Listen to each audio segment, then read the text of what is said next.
اس نے شہید ہونا ہے، اس نے مرنا ہے، تو آپ کے گھر پہ تو کوئی تکلیف نہیں، نہ آپ کے گھر کا تو کوئی نہیں مر رہا ہے نا، نہ آپ کے جیب سے کچھ جاتا ہے۔ اگر فائنینشلی کرائسس میں ہم ہوتے تو وہ بھی عوام کے اوپر ایک تلوار لٹکا ہوا ہے، اور عوام کے جیبوں پہ عوام کے جینا حرام ہو جاتا ہے، یا عوام کے جیبوں پہ جو ہے نا وہ سارا خرچہ ہوتا ہے، یا سارے تکلیف ہوتی ہے، سارے مسائل ہوتے ہیں۔ اور اگر کوئی کسی نے مرنا ہو تو بھی ایک کسی کا بیٹا، کسی کا کوئی رشتہ دار ہی نے مرنا ہے۔ یہ تو آپ ملک کے دشمن بڑھا رہے، یہ تو آپ ایک وزیر داخلہ ہوتے ہوئے اتنی بے وقوفی، اس نے اتنے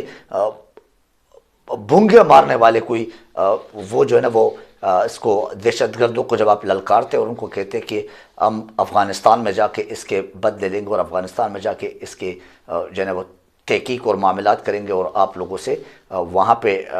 وہ آہنی ہاتھ جو ہے نا وہ نپٹائیں گے، تو یہ تو سمجھ سے باہر ہے کہ یہ اب ہمارے لیے، ہمارے پاکستان کے لیے، ہمارے افواج پاکستان کے لیے آپ دشمنوں کو مزید للکارتے، تو یہ کون سے عقل مند آپ کو کہتے یا آپ کو کہہ سکتے کہ آپ نے اس ملک کو آگے کی طرف لے کے جانا ہے، اس ملک میں امن لانا ہے؟ یہ کیسے آپ کو کوئی کہہ سکتا ہے؟ یہ تو آلریڈی امن خراب کرنے والی بات ہے، اور اوپر سے پھر کہتے کہ دہشت گردی نے پی ٹی آئی اور عمران خان لاتے، بلاول صاحب کہتے، تو یہ ساری باتیں اگر سامنے رکھ لیں تو سمجھ سے باہر ہے کہ ان کی بے وقوفی سے ملک کا یہ حالت ہو گیا، اس کے باوجود بھی ان کی عقل نہیں آتی نا، یہ سب کچھ آپ کے سامنے ابھی مغرب کے بعد کے جو پیش رفت ہے وہ رکھ دیا ہے۔ آپ کے آج کے اس ولاگ سے مجھے اجازت دیجیے، اپنا خیال رکھیے، اپنے اس چینل کا خیال رکھیے۔ تھینک یو ویری مچ، اللہ حافظ الناس۔